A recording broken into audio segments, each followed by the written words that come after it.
Oxidation with copper. Copper can also oxidize alcohol to aldehyde. So if we are having this primary alcohol, using this copper at 573 Kelvin, it will form this aldehyde here. If we are having secondary alcohol and if we are using this copper, it's going to form ketone.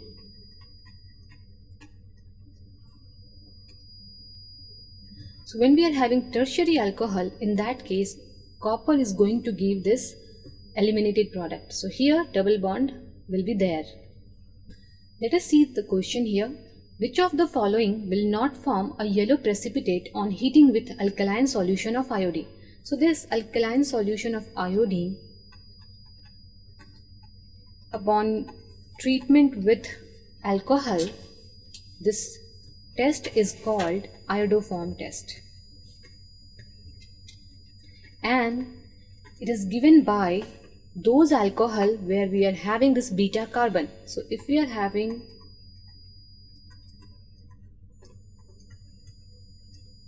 beta carbon in the alcohol, it is going to give the positive test for iodoform, where this triiodomethane is formed, and this triiodomethane is yellow precipitate. So it is used to distinguish the different alcohols.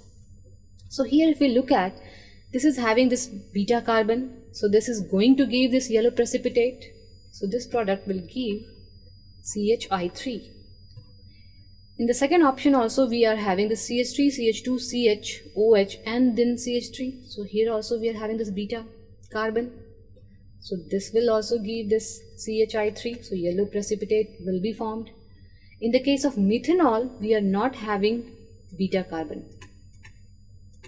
So this is not going to give the yellow precipitate. So the correct answer is option C. And again, if we look at this CH3, CH2OH, we are having this beta carbon. So this will give this yellow precipitate of triiodomethane. So only correct answer is option C, which is methanol. Let us see the question here. N-propyl alcohol and isopropyl alcohol can be chemically distinguished by which reagent?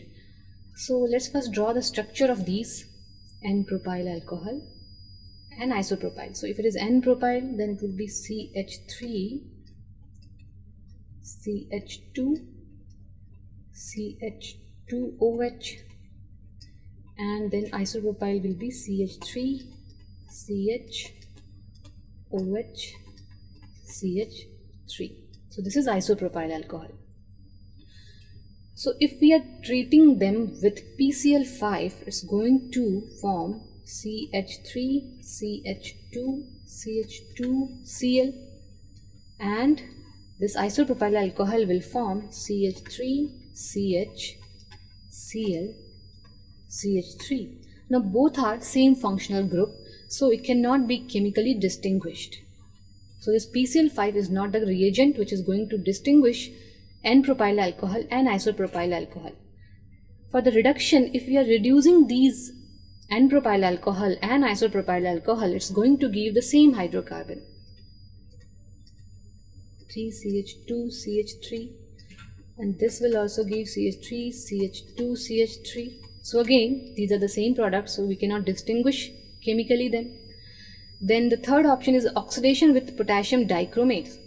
So potassium dichromate 7, it will form, for the N-propyl alcohol we are going to get this CH3, CH2, COOH, carboxylic group, and for isopropyl we are going to get this ketone group. So now we are having two different functional groups, keto and carboxylic. Hence, this oxidation with the potassium dichromate will be used to distinguish N-propyl alcohol and isopropyl alcohol chemically. And ozonolysis is again not the option, because ozonolysis is used for double bond, which is going to form this oxidane here. So again, this is not the correct reagent to distinguish N-propyl alcohol and isopropyl alcohol. Hence the only correct answer is oxidation with potassium dichromate, which is option C here.